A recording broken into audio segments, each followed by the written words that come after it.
What's happening? Welcome to my channel. My name is Matt Bradford. Today we're going to learn the Cream Classic Crossroads.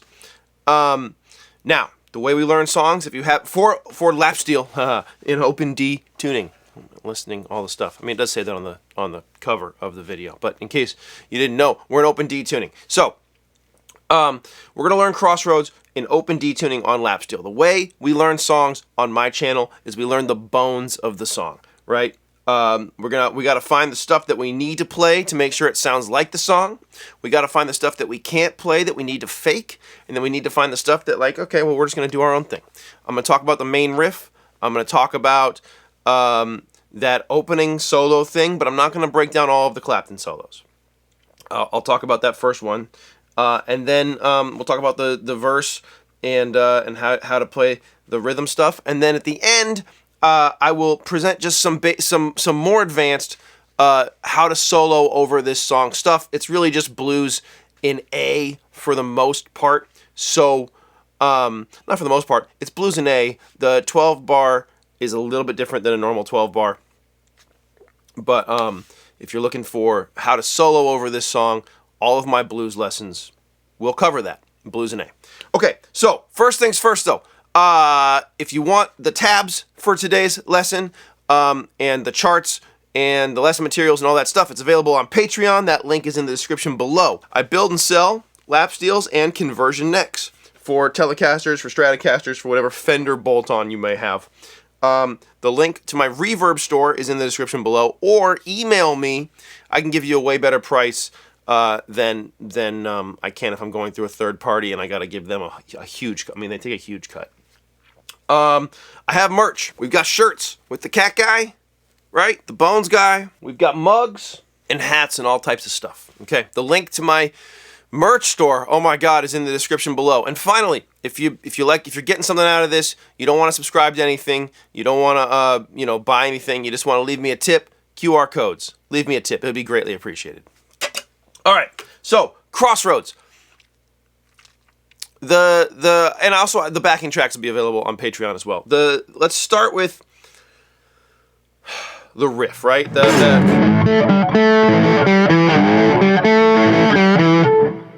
It's iconic. For tones today, by the way, I'm going direct into an amp. So I have my Apocalypse machine that I built. This is a Fralin noiseless P90 in the bridge. It's a Western red cedar body, maple neck, going direct into a satellite Elmer, and then it's going into a ridiculous mic setup on 2 different cabs and blah, blah, blah, this, very fancy miking stuff. You could get the same thing out of a million other things, but I like my fancy stuff.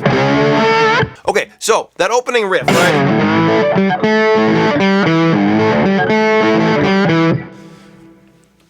If you've been here for any of my lessons, it's pentatonic scale, okay? This is just purely pentatonic. Well, blues scale, but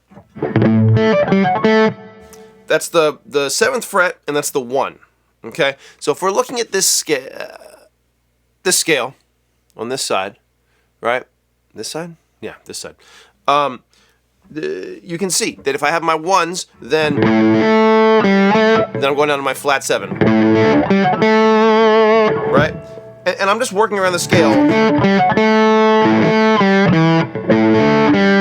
So 1, 1 at the 7th fret, right? 1, 1, flat 7,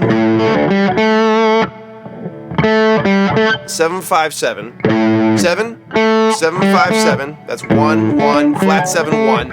And it's way more important to learn it that way. By the way, I understand we're just learning the song, but learning what we're playing is more transferable than just learning the notes, okay? 1, 1, flat 7, 1.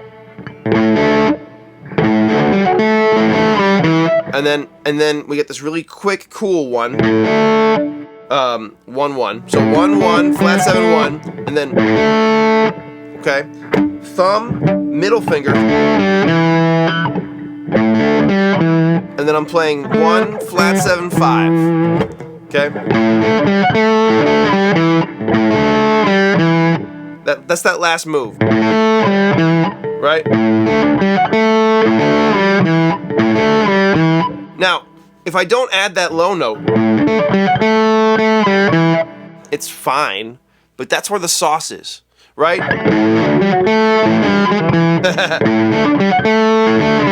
Right? Having that extra little note is where the sauce is. Okay? So that's our whole riff, right? We're going 7 7 5 7 and then 7 7 5 7.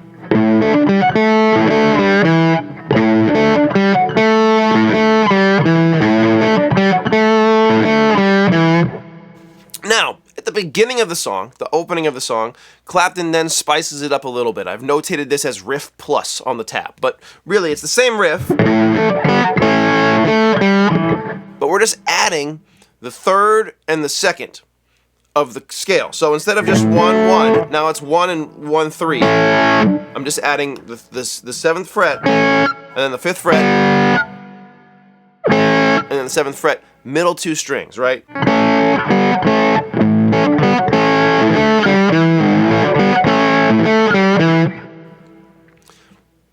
It lays out really nice on lap steel, thankfully, right?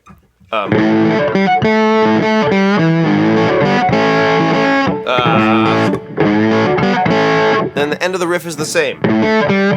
Okay? So, we have that first half.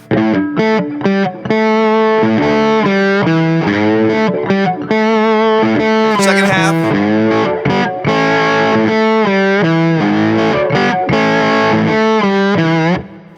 That's the whole thing. So after that, we go to our 4 chord. And so in the intro, let me just pull this up real quick. This is the form.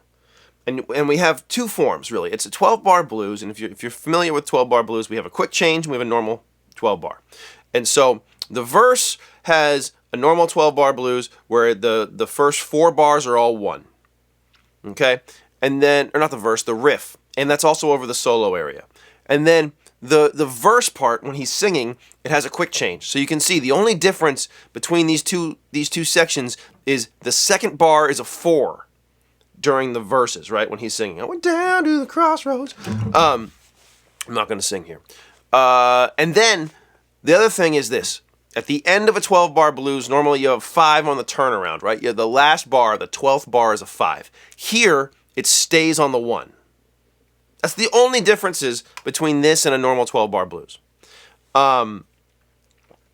So that's the form, and we'll talk about the numbers and what they are. But the next step is to go to the 4 chord in the verse in the riff section, which is the D, right? D7, D dominant. Now, the way that Clapton's playing it, we cannot play it. We cannot play a D dominant straight across our 12th fret, which is where I'm going to play it. What I am going to do, however, is 2 things. So he has like a picking pattern. It doesn't really matter. You know what I mean? Everything on this song is oh yeah, no, we're not there yet.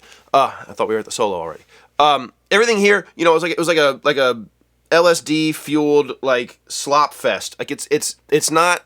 It's in the best way, by the way. I'm not calling it bad. I'm just saying, like, there's so much like sort of inconsistency with what he's doing. He's kind of just playing the chord, but people, I think we want to play as close to what we've got. So we have this sort of like. So what I'm gonna do, I'm gonna try to ape his picking pattern a little bit, and then I'm gonna try to add. So we have a. Oh my God, I'm sorry. Here we are. This is a dominant D7 chord. That's our D major, and we need to add the flat 7 of D major.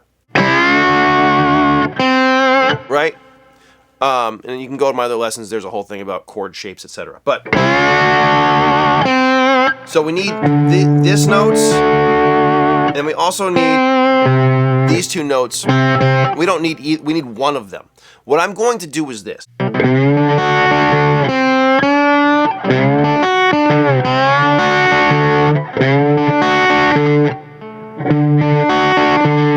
I'm going thumb on my 6th string, 4th string, 3rd string, 4th string, 6th string, 6 4 3 4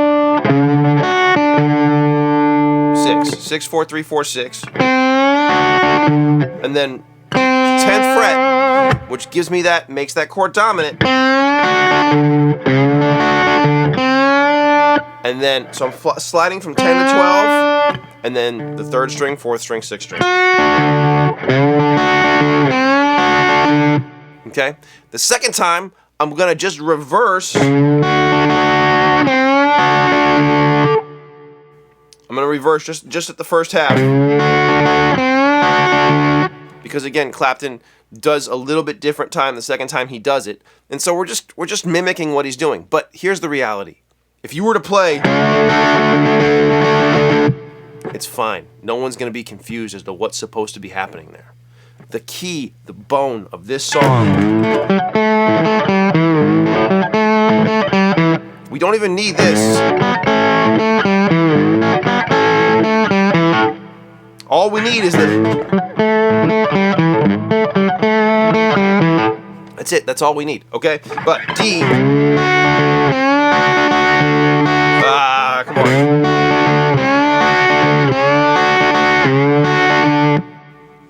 And then back to, right? Back to this first, back to the riff.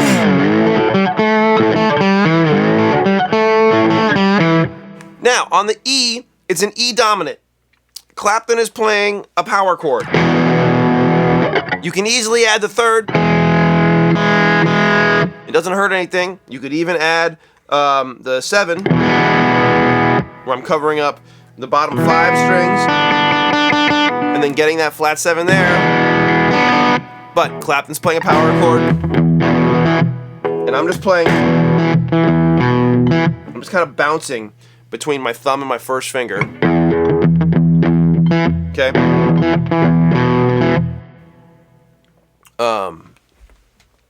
Get that out of the shot. Oh my God. Unprofessional. Right? It's just an E chord, 2nd fret. You can do it a million ways. That's how I'm gonna do it. Try to ape what's happening on the recording. And then the solo thing, right?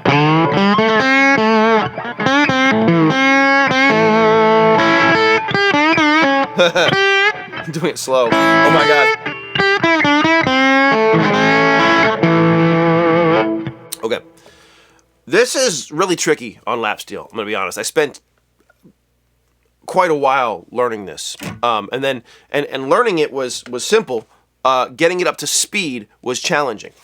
So I would encourage, if you're newer, or if you're new, I don't know that this is necessarily the thing that you need to play, but I wanted to break it down. It is a cool exercise to try to learn a solo that is really not, a lick that is really not made for lap steel, on lap steel, because it does get you moving in some ways that you wouldn't otherwise.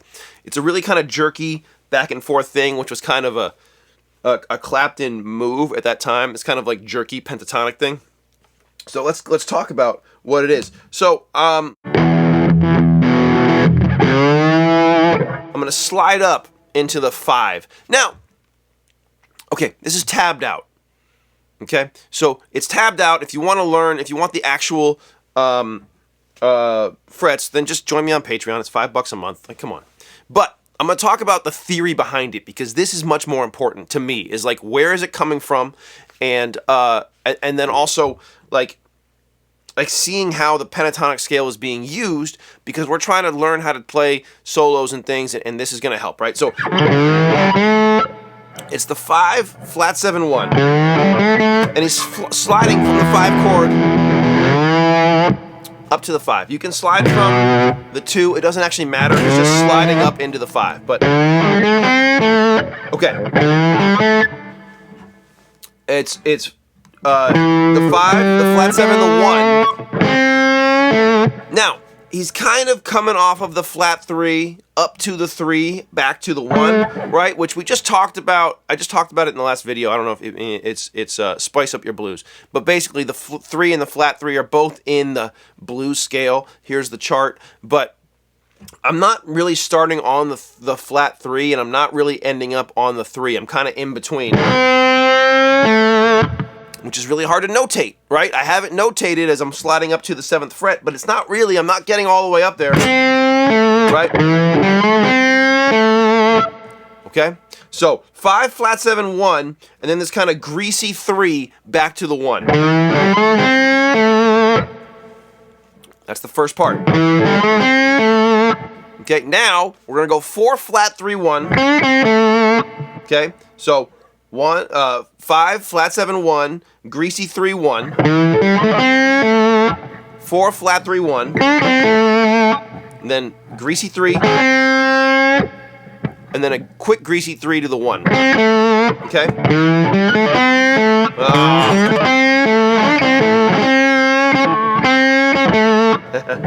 That phrasing is still challenging for me. That's the first half. I'm going to do it really slow, but one of the ways that I learned this, and I posted the video of me doing it on Patreon, but I slow the song down, and I play along with it. And there's a million apps out there that can do it. I work in Logic, so I can just do it in Logic. But I slowed it down. I think I started at minus 30%, and then I sped it up to plus 10%, so that when I got back to 0, I could play it comfortably. It took longer than I'm happy with. It took me, an hour and a half probably to get this up to speed. It's not a way that is comfortable for me to play, and so the reason I say that is this, is I think a lot of times it gets made to look like people just learn stuff and it's easy, and it's not. It's supposed to take time. I'm a relatively fast player, not compared to the dobro guys, by the way. Not compared to, if you go to Lessons with Troy, you go to MikeWitcher.com, those guys shred. A lot of the bluegrass guys, they can just pick for days. I'm not gonna be able to do that. But I mean, for a rock guy, for a bluesy guy, I'm quick, and this was a challenge, right?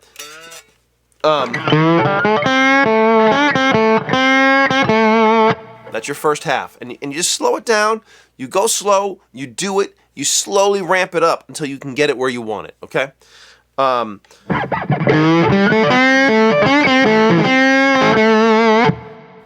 the second half. I've seen people present this in various ways. The way I'm hearing it is he's kind of playing the 5 up to the 1, but there's definitely some sloppiness going on underneath it, which adds to it. And so what I'm gonna do is kind of add a little chaos to it by also grabbing my 3rd string. Okay, so that's the 3 and the 5 up to the 1. Okay, how do I play it? I gotta remember how to play it now, because okay.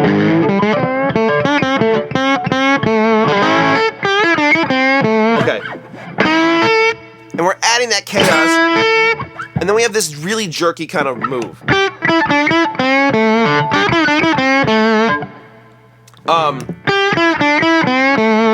We're coming right down the pentatonic scale again. It's flat 7, 5, 4, flat 3, up to 3, 1. It might be twice. Yeah. Yeah.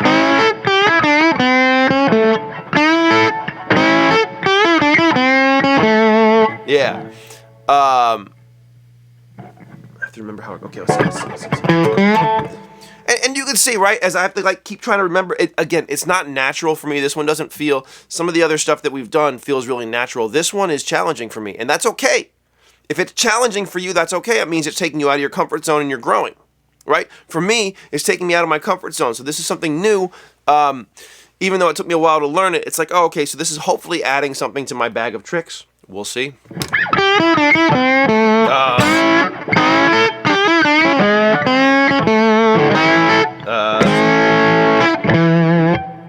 I think that's the end, right? Let's see. Okay, yeah, it's just once. And,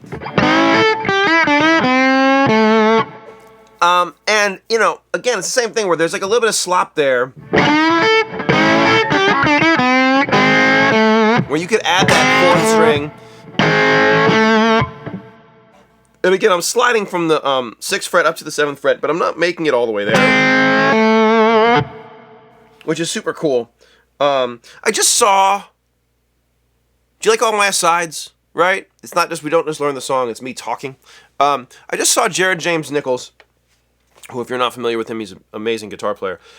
He was playing a perfectly in tune guitar, it had like these tempered frets so that everything plays perfectly in tune, and he was struggling. He was like, oh, I think what we're learning is I play out of tune all the time. When you see these guys, especially like the old Clapton stuff, you know, especially older stuff, blues stuff, like old rock stuff, like part of the magic is the and I'm saying out of tune in the, it's not bad, it's good, it's grease. It's this like, I'm not gonna get, if I were to play it just like, if I, you know,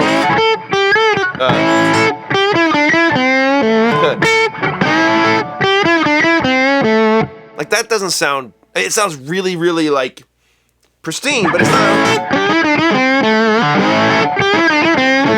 Like it needs that chaos. It needs a little bit of that slop to make it sound good. For me.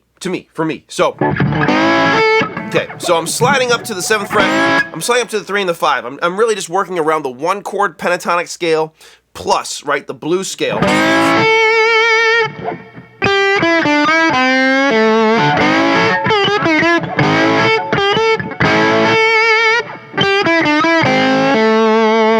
And then, again, I've seen it presented different ways. The way I'm hearing it is there's a little bit of slop in there, so I'm going to slide up again into my 7 on the middle 2 strings, hit the 5, and then the 5 at the bottom. Now that's not the 5, that's not the 5th fret, it's the 5 note. Because that's what's important, the 5th note, right? Knowing where it is in the scale. Okay, so the whole thing.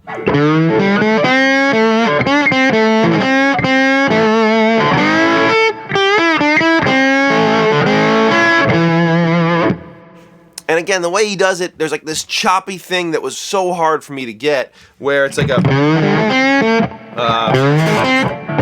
try to do it slower, but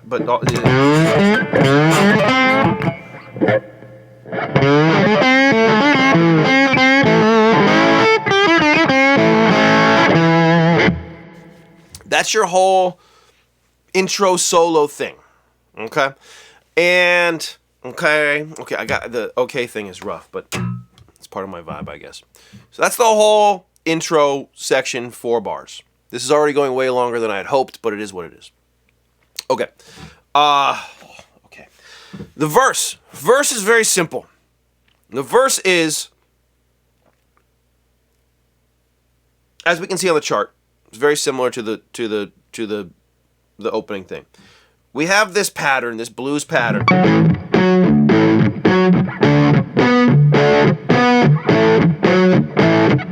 Okay, what I'm doing, power chord on the 1. I'm going to do twice. And I'm going to mute the second one. Does that make sense what I'm doing? Hitting it open, hand down, hit it with a palm mute. And then the same thing on just 2 frets up on the 6, right? So this is my 5. It's a 1-5-1. It's a power chord, 1-5-1. I go up to my 6. I still hit these 3 strings. Okay? But I'm muting with my fingers behind the bar.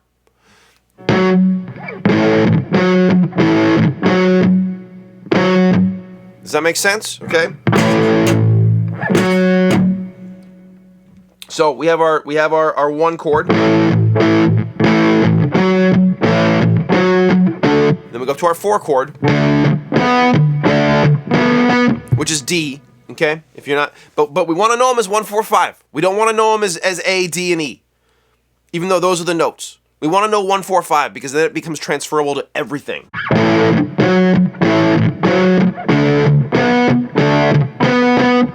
Okay.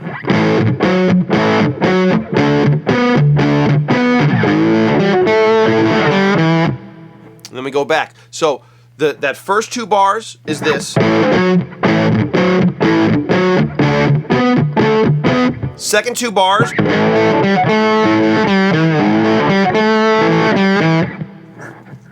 Third 2 bars. So the next line, right? Back to the riff.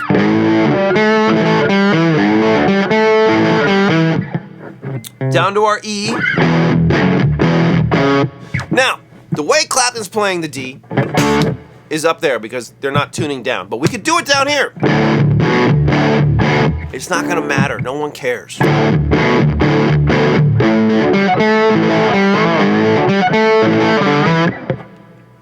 So at the end of each of these bars, right, the second half of each set of 4, we play the riff. In the first half, like how I'm going backwards, we have the...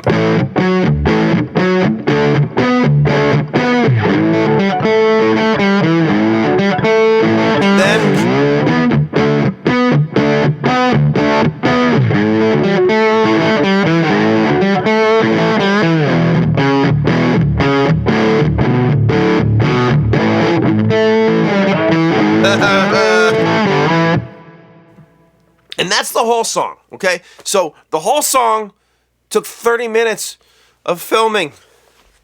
It's probably not going to be that much after the edit, but still, that's a lot of time. Okay, this is a long lesson. It is what it is. Does that make sense? Does that make sense how we're doing it? I hope it does. If it doesn't, you know, drop it in the comments. If you like what we're doing, drop it in the comments. The comments help me, right? Do the comments, the hype points, right? If you're on the app and you underneath the video, you scroll to the right, there's like a hype thing. You can hype it. It's good, I guess. I don't know. Technology. Okay. So that's the verse and the chorus. Now, what are we soloing on? Well, you've seen Clapton's solo, and it's really pentatonic around the 1 chord, and I'm gonna expand this to the whole fretboard, but it's really just a blues in A. And the only trick is that Clapton is often hitting notes around that turnaround, that the 5 or the flat 7. Pardon me, but it's against the 1. And that's the trick. So what we're gonna do is we're gonna do some pentatonic licks. Right? And I have so many videos on pentatonic licks. I just did a Spice Up Your Blues lesson and also 8 simple pentatonic licks. Those are both out there, and they're both going to work. You just have to transfer them to the key of A. And that's why we learn in numbers. Because if I learn in letters, then this is an E, and then a G, and then an A, and then a C, and then a C sharp, and then an A. That's not transferable to any other key. But if I know it's 5, flat 7, 1, 3, flat 3, 3, 1, right, from the opening lick, well, guess what? That I can transfer to any key. Why am I yelling? No one knows. Okay, so...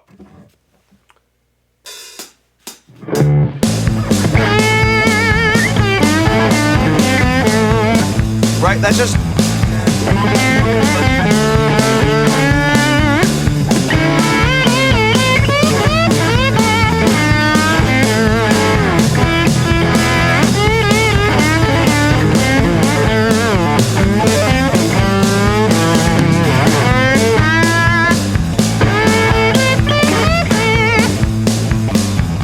Okay, it's just pentatonic licks, and you know, again, I can steal from that opening. Let's steal from that opening lick, that opening Clapton thing. If I go,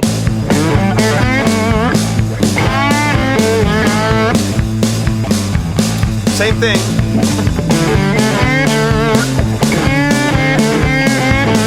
That's just the first half of that lick.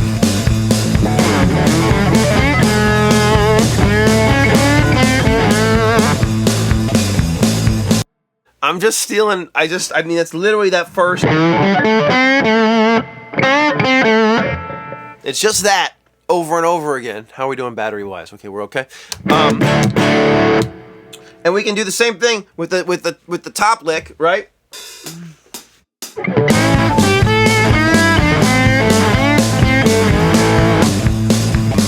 That was kind of close. Let's try again. There it is.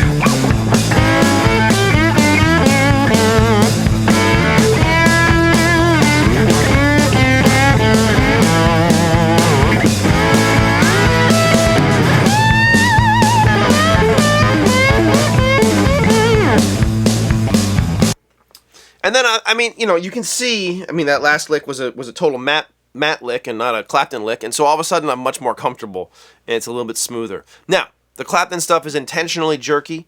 That's kind of how he was playing in that time. And it has that flavor. I struggle with that flavor, and so it would probably be good for me to sit down and learn some of that. I'm not going to be honest. But because I don't love it. I don't love the jerky thing. I like a smoother vibe, but that's me. So, final thoughts.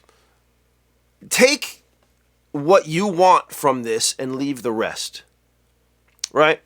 The way I approach things, I'm just showing you the way I approach it. I'm showing you the way I'm going to break down a chord right on that D chord. Trying to figure out how to play that chord and make it sound similar to what's happening. But to be honest with you, you can do it any way. And you can do it the way that feels right to you. And if you go listen to other covers of Crossroads, the ones that make the most sense to me are the ones where they're not doing the Clapton thing. They're taking the bones of the song and making it their own. And really, that's more the thing that I love to do, is, play it. If I was doing this song, I would play it slower. I don't prefer the John Mayer version, but I prefer the John Mayer tempo. Right where